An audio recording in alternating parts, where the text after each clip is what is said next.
Bonjour les élèves, je vais vous présenter un programme de d'SVT. Donc d'abord je me présente, je m'appelle Madame Madina Moumina Sowe et je suis conseillère pédagogique en sciences de la vie et de la terre à l'inspection générale. Donc voilà, je suis là pour vous présenter un cours qui va porter sur la partie 3 de la 9e année, programme très important puisqu'on est dans une classe d'examen. Alors, cette partie s'intitule Responsabilité humaine et environnement, comme vous le voyez, et nous allons directement aller dans le chapitre 7, intitulé aussi Alimentation et santé. Donc les élèves, très important, je disais, de se rappeler du programme de 7e, parce que dans ce programme de 7e, vous avez vu le rôle de la digestion, ce qui explique l'alimentation et comment est-ce qu'elle est, comment elle arrive, ces aliments, comment ils arrivent jusqu'aux organes. Donc, je vous ai mis ici quelques rappels de ce programme de 7e. On vous met ici qu'il faut se rappeler, donc la 7e, vous avez vu que les aliments que nous consommons sont transformés en petites molécules appelées nutriments, petites molécules appelées nutriments, qui sont transformées mécaniquement et chimiquement dans l'appareil digestif. Alors mécaniquement, par exemple par les dents, et chimiquement, par exemple par un suc salivaire qui est un suc digestif toujours dans la bouche. Alors l'appareil digestif, vous vous en rappelez j'espère, sinon il y a une vidéo qui va suivre qui va vous rappeler l'essentiel de ce programme de 7e. Ensuite, il y a un deuxième point qu'il faut bien se rappeler, c'est que les nutriments qui proviennent des aliments, comme on l'a dit ici, vont passer dans le sang pour être distribués à tous les organes de l'organisme, et les organes, bien sûr, vont les utiliser pour fonctionner, en fait, on va expliquer ensuite. Voilà l'essentiel de rappel qu'il faut garder en tête pour suivre cette séquence que nous allons entamer. Bien, ensuite, nous allons passer... Bon, il y a cette vidéo, elle est très importante, je vous le rappelle, les élèves, il faut la regarder attentivement. C'est que moi, je fais très rapidement et vous l'explique en détail. Donc, c'est très important de comprendre le rôle de la digestion et comment est-ce que les nutriments à la fin passent dans le sang et arrivent jusqu'aux organes. D'accord ? La transformation des aliments en nutriments. La transformation des aliments en nutriments se réalise par deux types d'actions. Une action mécanique et une action chimique. Commençons par l'action mécanique. Il s'agit d'une dégradation grâce à différents agents. Tout d'abord, cette dégradation peut se faire dans la bouche grâce aux dents qui vont broyer les aliments. Ensuite, cette dégradation mécanique peut se faire dans l'estomac grâce aux différentes couches musculaires qui composent la paroi de l'estomac. Ces différents muscles vont réaliser un broyage des aliments. Enfin, lors de la progression des aliments dans l'intestin, il existe également des muscles tout autour de la paroi qui vont également avoir une action mécanique sur les aliments. On peut résumer ainsi ces actions mécaniques par une mastication dans la bouche, un brassage dans l'estomac et des actions lors de la progression dans l'œsophage, mais également les intestins. L'action mécanique va permettre d'obtenir de petits fragments qui vont ensuite être attaqués chimiquement par différents liquides. Nous allons voir où se fait cette action chimique, par quel liquide et quels sont les organes qui produisent ces liquides. L'action mécanique se fait tout d'abord dans la bouche, grâce à la salive qui est produite par les glandes salivaires. L'action mécanique se fait ensuite dans l'estomac, grâce au suc digestif produit par la paroi de l'estomac. Ensuite, la digestion se fait dans l'intestin grêle, grâce à la bile produite par le foie, mais également grâce au suc pancréatique qui est produit par le pancréas. Il s'agit donc d'une dégradation chimique des aliments qui sont assurés par des liquides qui contiennent des enzymes. Ces enzymes sont déversées tout au long du tube digestif grâce à ces glandes digestives. On peut localiser ces différentes actions sur ce schéma de l'appareil digestif. Tout d'abord, l'action de la salive produite par les glandes salivaires. Ici, au niveau de l'estomac, l'action du suc gastrique produit par les glandes qui se trouvent dans la paroi de l'estomac. L'action de la bile au niveau de l'intestin et du suc pancréatique produit respectivement par le foie et le pancréas. Et enfin, l'action du suc intestinal produit par la paroi, les glandes de la paroi de l'intestin. Mais que font ces enzymes? Ces enzymes vont agir sur les aliments. Les aliments contiennent des macromolécules, c'est-à-dire des grosses molécules, que sont les protéines, par exemple pour la viande, les lipides pour le beurre, ou des glucides dans le pain. Les enzymes vont transformer ces macromolécules en nutriments. Nous allons voir plus en détail la transformation des aliments en nutriments. Mais résumons tout d'abord l'action qui se fait aux différents endroits du tube digestif. Dans la bouche, grâce à l'imprégnation par la salive et le broyage des aliments, on va avoir une première transformation des aliments. Puis dans l'estomac, grâce au mouvement combiné des muscles qui composent la paroi et grâce à l'imprégnation de suc gastrique, il va y avoir ce brassage des aliments qui va encore réduire la taille des particules. Puis dans l'intestin, les particules alimentaires, sous l'action des sucs intestinaux et sucs pancréatiques, vont être transformés en nutriments qui vont pouvoir être absorbés. Ce sont ensuite des aliments non digérés qui vont progresser dans le gros intestin pour ressortir sous forme d'excréments. Voyons maintenant chimiquement comment se produit cette transformation en nutriments. Les macromolécules sont des grosses molécules, de très grosses molécules, qui sont composées, alors ces grosses molécules, on le rappelle, ce sont les glucides, les lipides et les protéines, et elles sont composées de l'assemblage de petites molécules. Nous allons voir ce que ces macromolécules deviennent au cours de la digestion. Les aliments se trouvent ici et ces aliments comportent des grosses molécules, comme nous venons de le dire, les glucides, les protéines, les lipides, mais aussi des petites molécules, notamment de l'eau, des sels minéraux et des vitamines. Et ces différents aliments doivent être transformés en nutriments qui peuvent être absorbés.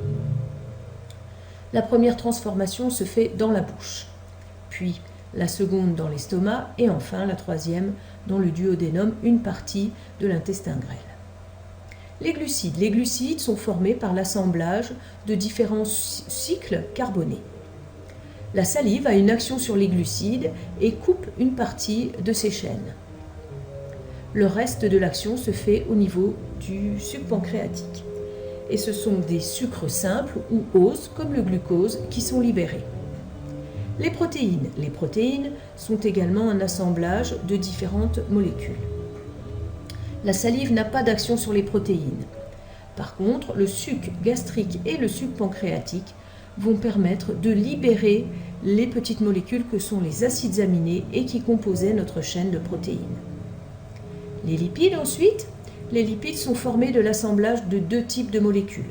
La salive n'a pas d'action sur les lipides, ni le suc gastrique. Les lipides sont transformés dans le duodénum grâce au suc pancréatique. Des acides gras sont libérés, ainsi que du glycérol, qui sont les deux constituants des lipides. Voyons maintenant ce qu'il se passe pour les petites molécules.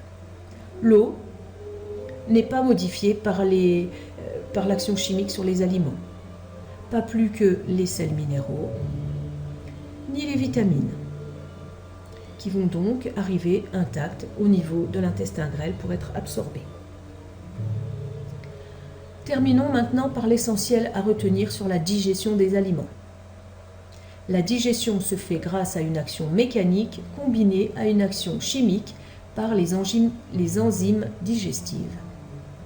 Il s'agit d'une simplification moléculaire à partir des aliments, macromolécules.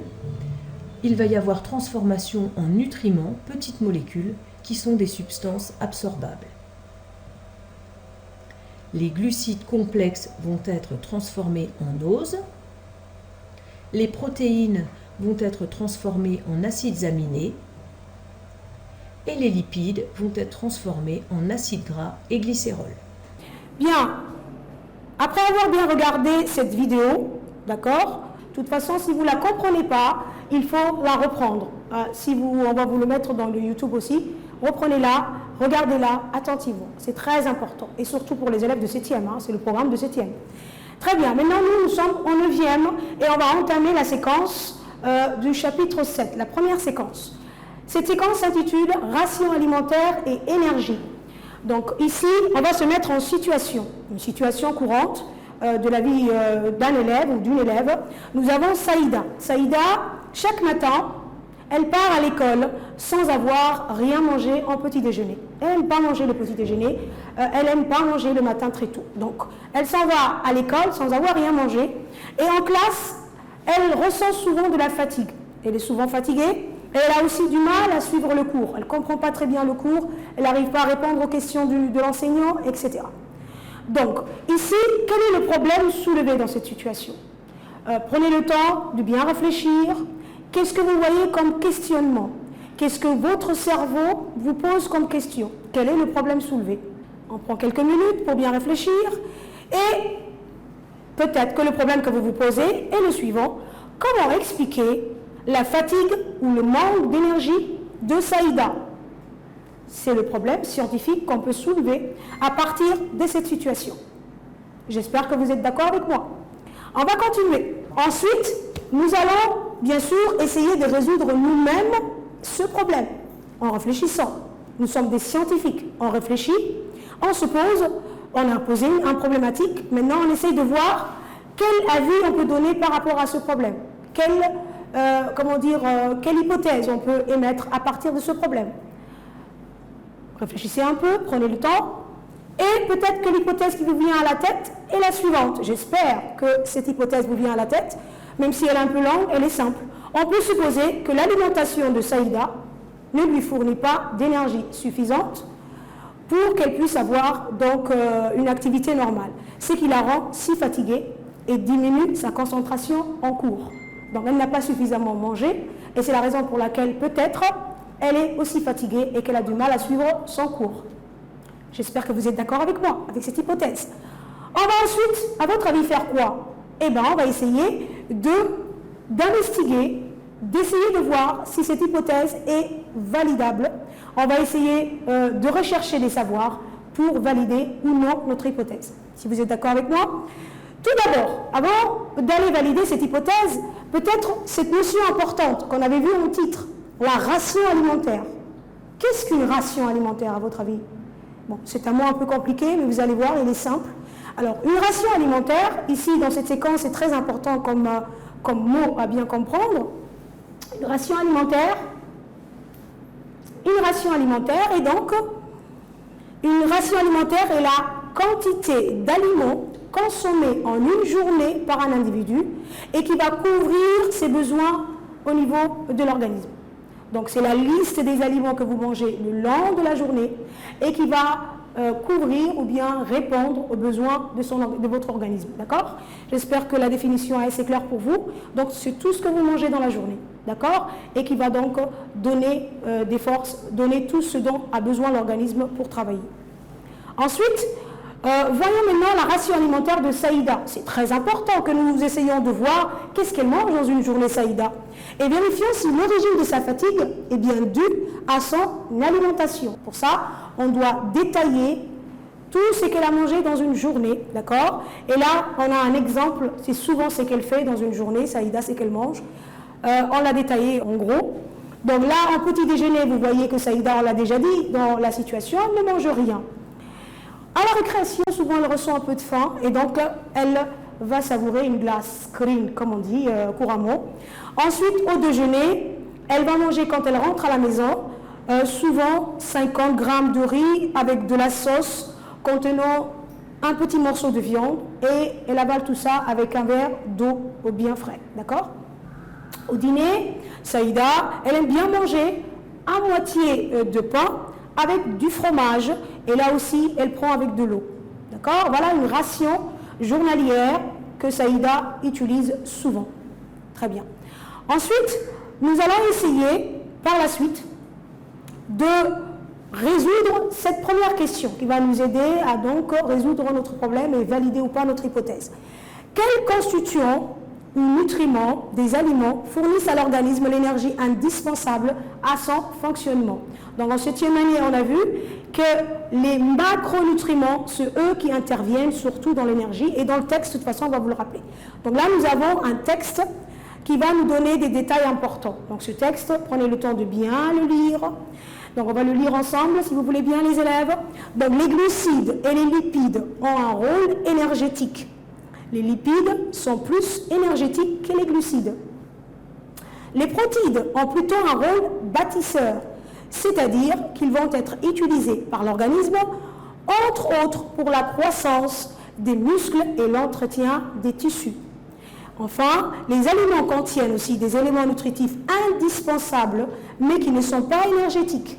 Ce sont les micronutriments qu'on appelle l'eau, les sels minéraux et les vitamines. Ces macronutriments, glucides, lipides, protides, qu'on appelle aussi des aliments simples ou des constituants des aliments, d'accord ? C'est surtout eux qui interviendront dans l'énergie de l'organisme. Donc ces macronutriments ou bien ces aliments simples, c'est surtout, comme dans le texte on vous le dit, les glucides et les lipides qui ont un rôle énergétique. Et on vous rappelle que les lipides sont beaucoup plus énergétiques que les glucides. Donc ici, la réponse pour la question, elle est mise à la fin. Donc on vous dit les glucides, exemple l'amidon. Donc il y a différentes sortes de glucides. Et les lipides fournissent essentiellement de l'énergie à l'organisme. Donc pour résoudre cette question à travers ce texte, il est très important, les élèves, de bien lire le texte. Le document à exploiter ici, c'est un texte. Donc il faut bien le lire. Ensuite, pour repérer les informations importantes pour résoudre la question, il faut peut-être souligner avec un crayon sous les mots importants ou les phrases importantes du texte que vous allez utiliser pour ensuite faire la réponse à la question. Voilà comment est-ce qu'on exploite un texte. Et il est très important de bien savoir exploiter un texte parce que souvent on vous donne des textes pour résoudre des questions. Très bien. Donc peut-être rester sur les protides un peu parce que les protides sont des aliments simples qui interviennent surtout pour bâtir l'organisme. Mais si l'organisme manque en énergie, les protides seront utilisés par l'organisme pour dégager de l'énergie. Donc pour l'organisme, l'énergie est plus importante que bâtir l'organisme. Donc pourquoi est-ce qu'on a mis les protides dans les aliments simples qui interviennent aussi, vous allez voir derrière, dans l'énergie? Il ne faut pas oublier, ils bâtissent, c'est leur rôle, mais s'il manque d'énergie, l'organisme l'utilise pour dégager aussi de l'énergie. Très bien. Ensuite, on va continuer notre investigation, notre démarche pour résoudre notre problème.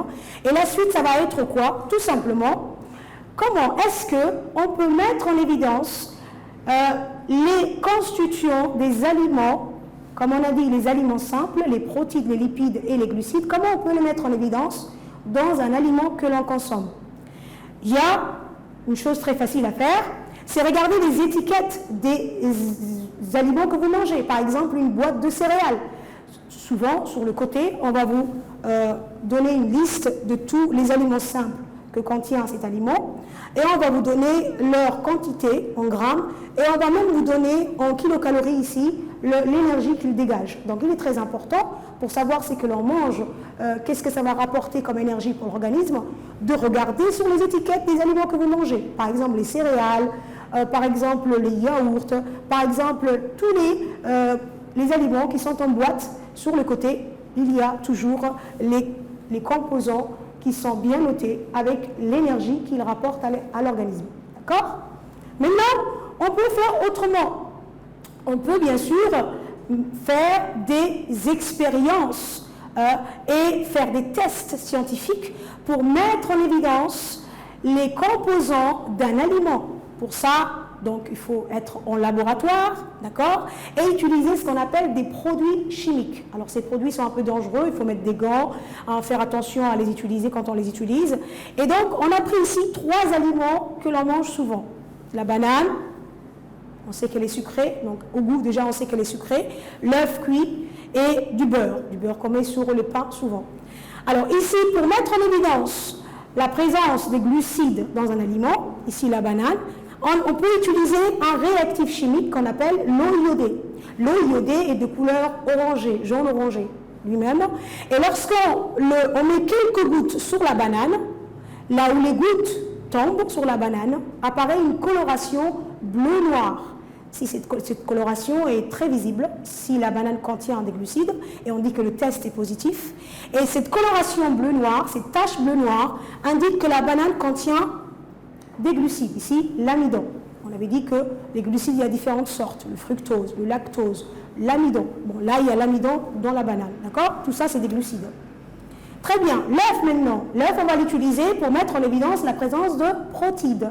Alors, pour mettre en évidence les protides, on n'utilise pas l'eau iodée, non, on utilise un autre réactif chimique. Ce sera l'acide nitrique. Lui aussi, il faut faire attention lorsqu'on l'utilise, d'accord? Lui, il est incolore, il n'a pas de couleur. Et lorsqu'on met quelques gouttes sur l'œuf, s'il apparaît une tache jaune-orangée, automatiquement, à votre avis, c'est sur le tableau, qu'est-ce qu'on peut dire? Eh bien, on peut dire que l'œuf contient des protides. C'est une certitude. C'est pour mettre en évidence la présence des protides. On met quelques gouttes d'acide nitrique. S'il apparaît, lui il est incolore, s'il apparaît là où les gouttes tombent, ces taches jaunes orangées, automatiquement, on peut dire, on a mis en évidence la présence de protides contenues dans l'œuf. L'œuf contient des protides. Et enfin, très facile pour mettre en évidence la présence de matières grasses, de lipides. Alors, le beurre, on sait qu'il contient de la matière grasse, mais comment le mettre en évidence? Comment le prouver? Il suffit de frotter le beurre ou tout aliment dans lequel vous pensez qu'il y a du lipide ou de la matière grasse, par exemple un morceau de viande. À la place du beurre, on peut prendre un morceau de viande. On va le frotter sur du papier, feuille de papier. S'il apparaît une tache translucide, à ce moment-là, on peut dire que le beurre ou la viande contient des lipides. Bien les élèves, regardez, pour mettre en évidence la présence de lipides ou de la matière grasse dans les aliments, c'est très facile. C'est même quelque chose que vous pouvez faire à la maison. Il suffit de prendre l'aliment dans lequel vous pensez qu'il se trouve des lipides, par exemple le beurre ou la viande. Vous le frottez sur du papier, donc il faut faire un frottement sur papier, donc frotter sur du papier d'une feuille de cahier par exemple, vous frottez bien, et s'il apparaît une tache translucide, automatiquement vous avez mis en évidence la présence de lipides dans le beurre, la présence de matières grasses dans le beurre ou dans la viande sur lequel vous avez travaillé.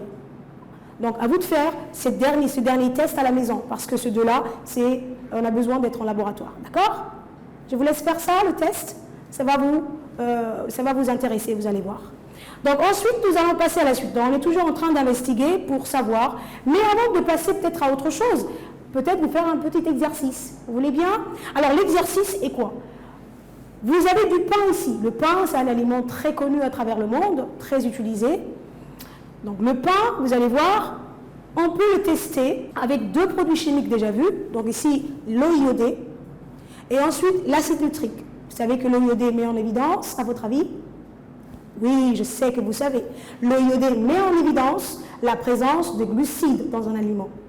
Et ensuite, l'acide nitrique, lui, il met en évidence, bien sûr, vous le savez aussi, des protides dans l'aliment. Donc on a mis l'eau iodée et vous voyez, il apparaît la coloration bleu-noir. Donc automatiquement, vous allez dire quoi?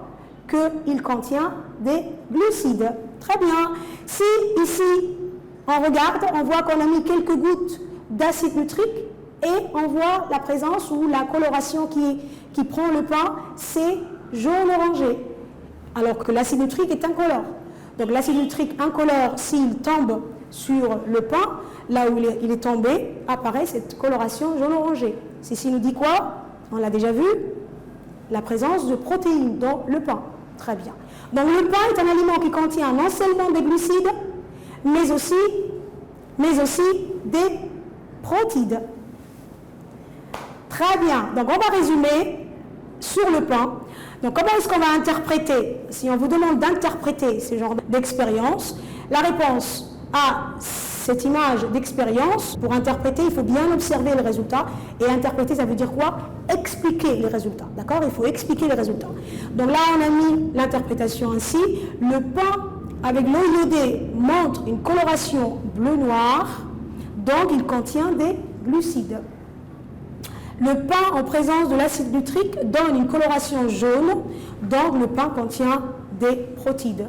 Donc le pain contient non seulement des glucides, mais aussi des protides. Très bien. Donc voilà comment est-ce qu'on met en évidence les aliments simples dans les aliments que nous consommons. D'accord? On va calculer maintenant, on va rentrer dans le vif du sujet. Nous allons nous mettre à calculer à travers les aliments que Saïda a mangés, l'énergie qu'elle a fournie à son organisme. Donc avant de faire ça, il est très important de rappeler ceci. Donc ça c'est une donnée, c'est quelque chose qu'il faut savoir. Alors là on vous rappelle que les quantités d'énergie libérées par chacun des 3 constituants principaux des aliments, alors on a pris les macronutriments ou les aliments simples qu'on a déjà vus, et c'est seulement eux qui libèrent de l'énergie dans l'organisme, d'accord? Les lipides, les protides et les glucides. Alors les lipides, on a dit, ce sont eux qui sont les plus énergétiques pour l'organisme. Donc les lipides libèrent 37,5 kJ dans l'organisme, alors que les protides et les glucides, eux, quand on les utilise, quand l'organisme l'utilise comme, et le glucide l'utilise tout le temps comme énergie, d'accord? Mais les protides, c'est lorsqu'il manque d'énergie qu'il va l'utiliser comme énergie, d'accord? On l'a dit en avant. Donc les protides vont libérer 17 kJ d'énergie et les glucides vont libérer dans l'organisme 17 kJ d'énergie. Cette notion ou ce savoir-là, il faut l'avoir pour faire les calculs après. Revenons maintenant au repas de Saïda pour calculer l'énergie apportée par son alimentation. Si vous voulez bien, là on va faire des calculs, on va faire du maths. Donc vous savez que les SVT est une matière qui inclut toutes les autres matières. Donc il est très important de savoir calculer. Donc on va passer au calcul. Donc là on a déjà vu la ration alimentaire journalière de Saïda. Et donc dans cette ration, à chaque fois, on a donné les nombres ou la quantité d'aliments simples contenus dans les aliments qu'elle a consommés, Saïda. Donc comme elle n'a pas mangé de petit déjeuner, automatiquement elle n'a ramené ni glucides, ni protides, ni lipides dans son organisme. Donc là, le calcul c'est facile, c'est 0 kJ qu'elle a ramené à son organisme. Maintenant, pour le déjeuner, elle a mangé 50 g de riz avec de la sauce et un peu de viande. Ceci a rapporté à son organisme 50 g de glucides, 15 g de lipides et 15 g de protides. Si tous ces aliments simples se transforment en énergie dans son organisme, qu'est-ce que ça va donner comme énergie? Eh bien, on a fait le calcul simple avec les informations qu'on avait données juste avant. On sait que 1 g de glucides contient 17 kJ. Donc là, nous avons 50 g. Donc 50 fois 17, 850 kJ d'énergie libérée dans l'organisme de Saïda. Le lipide, elle a rapporté 15 g au déjeuner. Et on sait que dans 1 g de lipides, il y a 37,5 kJ d'énergie. Donc on multiplie et on obtient 562,5 kJ d'énergie libérée. Pour les protides, on fait la même chose. Donc elle a ramené 15 g et dans 1 g de protides, on sait qu'il y a 17 kJ d'énergie. Donc on fait la multiplication, on obtient 255 kJ. Au dîner, elle a mangé du pain, 125 g, et du fromage, 16,6 g. Elle avait bu de l'eau, mais l'eau ne contient pas d'aliments simples tels que protides, lipides et glucides. Donc on n'en parle pas. Donc là, les glucides, elle a rapporté avec ces aliments-là 69 g à l'organisme, 3 g de lipides et enfin 10 g de protides. Ce qui va donner à son organisme, pour les glucides, 1173 kJ. On fait les mêmes calculs, hein, c'est facile, on multiplie. Les lipides, elle a rapporté 112,5 kJ. Et pour les protides, elle a ramené 170 kJ d'énergie. Les élèves, alors c'est très important, on vient de calculer l'énergie totale libérée par tous les repas qu'elle a pris dans la journée et on a obtenu 3123 kJ par jour. Mais est-ce que cette quantité d'énergie qu'elle a rapportée à son organisme, Saïda, est suffisante? Je vous laisse réfléchir un peu parce qu'on avait dit qu'elle ne mange pas suffisamment, Saïda. C'est pour ça qu'elle est fatiguée. C'est pour ça qu'elle n'a pas d'énergie. C'est pour ça qu'elle ne comprend rien dans la classe. Mais là, on vient de voir qu'elle a rapporté 3123 kJ. Cette quantité d'énergie est-elle suffisante pour le fonctionnement de son organisme? C'est ce que nous allons voir tout de suite. D'accord? Si vous voulez bien, les élèves. Alors, ici, nous avons un schéma ou bien une image très intéressante qui nous donne des informations sur les, voyons maintenant, donc la quantité d'énergie suffisante pour un individu en fonction du sexe et de l'âge. Qui nous donne, donc cette image nous donne le besoin en énergie des individus selon leur sexe et selon leur âge. D'accord? Donc, vous voyez ici qu'un adolescent a besoin, quand il a 16-20 ans, de rapporter 12 800 kJ d'énergie chaque jour à son organisme pour couvrir tous ses besoins. Tous ses besoins au niveau de l'organisme. D'accord? Une adolescente, elle doit ramener 10 000 kJ. Alors, Saïda, c'est une adolescente. Donc, elle a besoin de rapporter 10 000 kJ d'énergie par jour. On va continuer avant de remarquer, d'accord? Vous voyez que selon le sexe, c'est différent. Vous pouvez me demander, mais madame, pourquoi est-ce que selon le sexe, c'est différent? Alors, peut-être vous donner un début d'explication, oui. Le garçon a une masse musculaire plus importante que la fille. Donc, il a plus besoin d'énergie que la fille. C'est un début d'explication. La fille, donc, quand elle est adolescente, doit ramener 10 000 kJ au minimum pour que son organisme fonctionne normalement. Ensuite, la quantité d'énergie indispensable à l'organisme varie selon l'âge, comme vous voyez. Donc, plus on grandit en âge, plus la quantité d'énergie indispensable diminue. Donc, vous voyez que ici, les adolescents, 12 800 à 10 000, l'adulte, un peu moins. Pour la fille, pour la femme, vous voyez 8 400. Et pour la femme âgée, 6 000. Ça aussi, on peut l'expliquer. La femme âgée, elle reste assise souvent, son organisme fonctionne au ralenti, donc elle n'aura plus les mêmes besoins en énergie qu'une jeune fille active qui fait beaucoup d'activités. D'accord? Voilà, et donc les besoins en énergie quotidien varient selon l'âge et selon le sexe. Ça, il faut le retenir, les élèves. C'est très important comme information. J'espère que vous avez compris. Maintenant, on va passer à une autre image très importante. Bien, à chaque activité, un coût énergétique différent, exprimé ici en kilojoules par heure. Alors, je ne sais pas si je suis fatiguée, mais je vais essayer de tenir, d'accord? Donc, à chaque activité, un coût énergétique différent, exprimé ici en kilojoules par heure. Donc, selon les activités que vous faites, vous n'avez pas les mêmes besoins en énergie. C'est-à-dire, quelqu'un qui reste souvent assis, un sédentaire, qui ne fait pas grand-chose, il n'a pas besoin de manger beaucoup, parce qu'il n'aura pas besoin de beaucoup d'énergie, d'accord? Son organisme n'aura pas un besoin important en énergie. Que, contrairement à ça, quelqu'un qui fait de l'activité physique, qui est très sportif, lui, doit manger beaucoup plus pour pouvoir rapporter suffisamment d'énergie à son organisme pour qu'il puisse faire facilement, bien sûr, son énergie. Mais il faut toujours faire attention avec les aliments. Ne pas trop en manger. On va en parler ça après. Donc, on va regarder quelques activités. Ici, lorsqu'on dort, on a besoin de 310 kJ par heure. C'est par heure ici. Lorsqu'on travaille sur la table, qu'on révise, là, vous êtes en train de travailler, et que le cerveau fonctionne beaucoup, on a besoin de 350 kJ par heure. Le sport qui a besoin le plus d'énergie, à votre avis, c'est lequel? Cherchons dans ce tableau. Je pense que vous voyez ici. Ah, c'est la course à vitesse. Donc, lorsque vous courez très très vite, pensez à manger suffisamment. Et peut-être pour perdre du poids, faites de la course de vitesse, peut-être. C'est aussi une idée qu'on peut utiliser ici. Donc, le football aussi, 1800. Les deux images que nous venons de voir sont très importantes, peut-être, pour résoudre notre problème. Est-ce que Saïda mange suffisamment d'aliments pour apporter l'énergie nécessaire au bon fonctionnement de son organisme? On a donné une hypothèse, on avait dit que peut-être elle ne mange pas suffisamment, c'est la raison pour laquelle elle est souvent fatiguée, qu'elle ne comprend pas le cours en classe. Alors maintenant qu'on a vu ces deux images et qu'on a fait toute cette démarche scientifique, on va résoudre notre problème peut-être et valider notre hypothèse. Donc on a vu, juste l'image avant, qu'une jeune fille de son âge a besoin de 10 000 kJ d'énergie par jour, alors que, rappelez-vous, Saïda, elle a rapporté combien avec sa ration alimentaire? Juste 3 125 kJ. Vous voyez, c'est loin d'être ce qu'il lui faut comme énergie.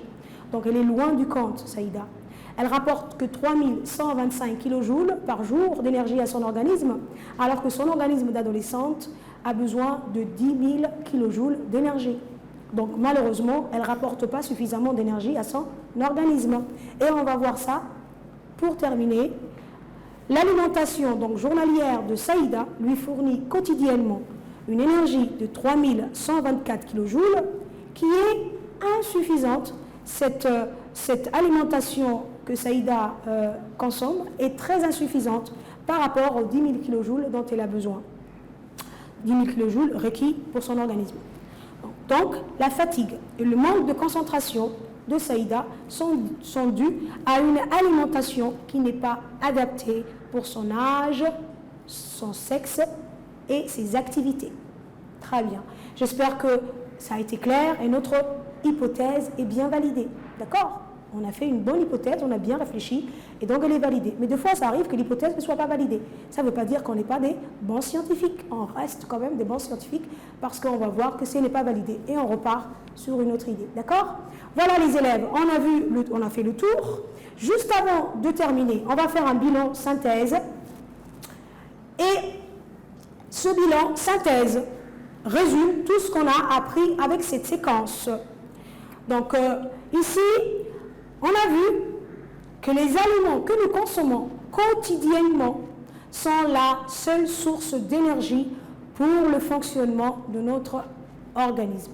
Et pour savoir qu'est-ce que contient un aliment comme aliment simple et donc comme énergie, j'ai bien dit qu'il faut regarder les étiquettes des aliments que vous mangez. Par exemple ici, j'ai une canette de jus et sur cette canette, vous avez l'étiquette qui montre les composants en aliments simples et l'énergie dégagée avec cet aliment. D'accord ? Donc vérifiez toujours pour ne pas manger trop. Vous allez voir pourquoi c'est mauvais. Et vérifiez si vous mangez suffisamment les étiquettes. D'accord ? Très bien. Ensuite, on a vu la deuxième phrase. Les besoins de l'organisme en énergie dépendent de 3 facteurs. L'âge, le sexe et les activités de l'individu. Donc il est très important de varier son alimentation selon son âge, son sexe et ses activités. Ça aussi on l'a vu. Et pour terminer, on peut calculer la quantité d'énergie fournie par notre alimentation et la comparer à nos besoins. On calcule, on fait attention à ce qu'on mange. Et ceci va nous dire si on mange suffisamment ou si on mange trop. D'accord ? Donc il faut toujours faire attention à son alimentation.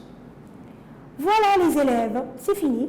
Donc j'espère que j'ai été assez claire pour bien vous expliquer cette séquence. On vient de terminer donc la séquence de cours de 9e année.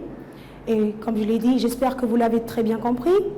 Vous me direz, mais pourquoi elle a la prof en croissant ? Peut-être parce que j'ai faim ? Non, pas du tout, j'ai pas faim. J'ai pas encore faim. En fait, ça, c'est pour un exercice pour vous. Vous allez chercher sur l'Internet, chercher l'énergie libérée par un croissant, d'accord ? Cherchez sur le net, essayez de voir, recherchez l'information dans les livres, sur le net, etc. pour trouver combien de quantité d'énergie libère un croissant, d'accord ? Comme on vient de le faire pour les aliments de Saïda. Merci de votre attention et à bientôt, d'accord ? Pour un autre cours.